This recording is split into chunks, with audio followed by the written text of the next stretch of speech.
Hi, I'm Jeff Testa, head pro here at Neighborhood National.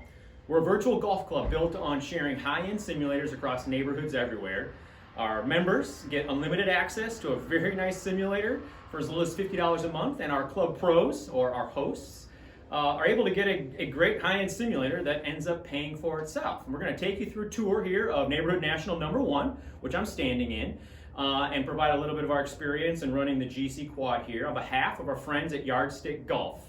If you've got any questions on anything related to golf simulators, would absolutely suggest that y'all leverage the expertise at Yardstick, where Lem and his team provide all sorts of information and keep it up to date.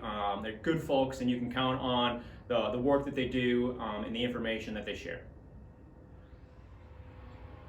So this is the GC Quad. It's what we use here at Neighborhood National number 1. It's an optical-based launch monitor from Foresight. At number 2, we also use a Foresight system, the GC3 there. I'm going to talk through a little bit of our experience and overview of the system, how it works. We'll focus on the Quad since I'm holding it here in my hands.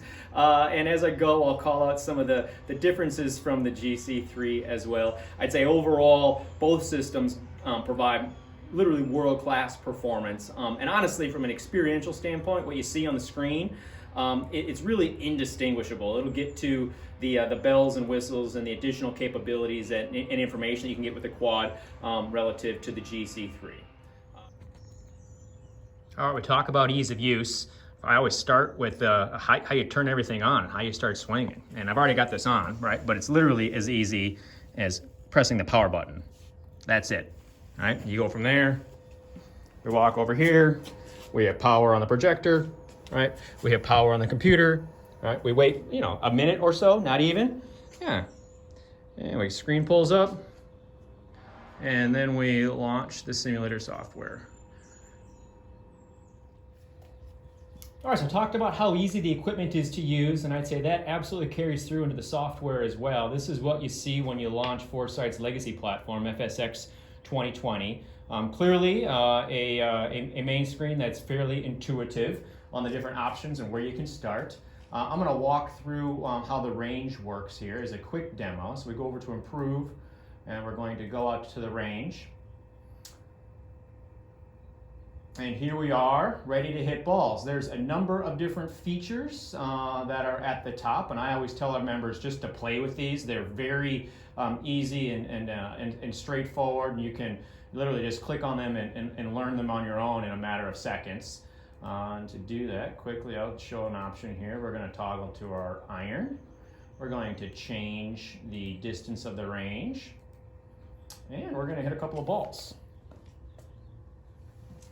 All right, so hitting balls is, again, very easy, right? There is, in the middle or in the front of the launch monitor, a imaginary box that the cameras are focused on, and you can not only, you get a sense and you'll just know where the box is, but if you ever have any doubt, the monitor, and both the GC3 and the GC Quad, which we've got here, are similar in this nature. Well, on the screen, they'll show the actual box, and they'll show the ball as it's being detected, so you know when it's in the hitting area or not. And also there's a visual indicator, in addition to the indicator on the screen, there's a light that will blink or not as the ball is being detected. So I don't know if you can see it, but right now the light is blinking, and once it stops blinking, it's got the ball in its sights, and we're ready to hit.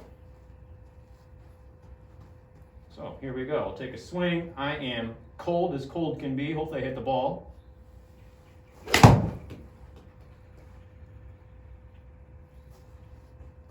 And there it is. All right, so one of the things that I always call out when folks are wondering about Neighborhood National and the extent to which we've got requirements on the type of simulators that are included in the network. And the short answer is no, right? We are agnostic to simulator maker or manufacturer. The requirement that we have is that it's got to be a high-end system. And you go out and you spend 5 minutes online trying to understand all things simulator landscape, and your brain might melt. And so the way that I try to break it down for folks is to think about that there are 3 categories of simulator. You got your low-end, your mid-tier, and your high-end systems. And beyond that, you have your super luxurious technologies or companies as well. We're going to focus on the high end, and the key distinguishing factor that I really focus on is the extent to which the technology has to be able to very consistently deliver highly accurate shot shape. All right, so it's got to always capture the shot, and a 5-yard cut's got to show as a 5-yard cut. A 5-yard draw's got to show as a 5-yard draw. It can't be the opposite can't be true. And so, kind of illustrate a little bit on how accurate this technology is. Hopefully, I'm going to be able to bend one a little to the left here.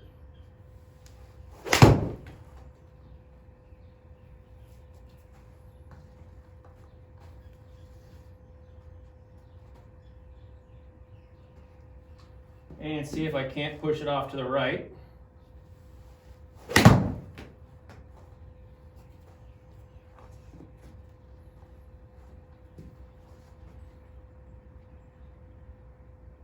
All right, see if I can't snap one low to the left.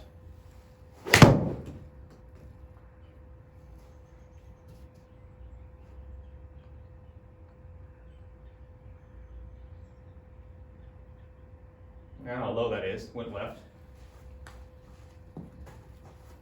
All right, see if I can't, I don't know, I won't use the S word, but we'll see if we can capture something that resembles it.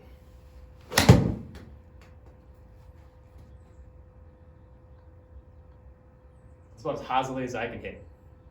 The biggest difference with what you're going to get out of the GC Quad relative to the GC3 is the amount of information that you can capture specific to club data with the Quad. Right? And to do so, you need to apply these stickers onto your clubs. And you can see here, and once the cameras are able to capture these or see these stickers as you swing, you're going to be able to get anything that you could want relative to path, face angle, attack, and contact points. I'm going to turn it on the monitor right now just to toggle into the club data mode and quickly show you what that looks like. I just turned on the club data mode on the monitor. It literally takes 2 seconds, and from there everything is the same. Again, with the stickers on your club, as I just mentioned. I'm going to take a swing, and once I do, you're going to see an additional screen pop up here.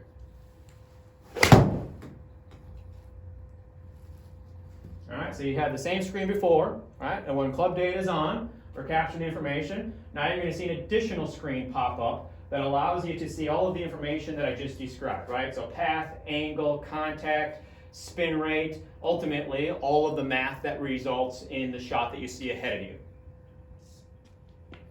And the extent that you want to go back and look at it, it is very easy to do. All right, we can go back. That's a mess there, as you can see with my shots.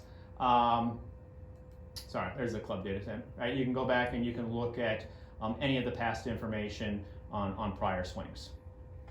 About it. Again, the systems are unbelievably impressive in terms of the performance, and both the Quad and the GC3. Again, with what you see on the screen, it's indistinguishable, and it really comes down to the added information. And if you want the club data, and if so, then the Quad is the way to go, and it comes at a steeper price as well, as you might be able to imagine. But I don't think you can go wrong with either system.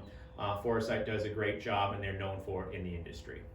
Hopefully the overview was helpful in answering some questions and maybe generating a few others. If I can be any more help, please don't hesitate to email me. You can get me at headpro@golfneighbor.com.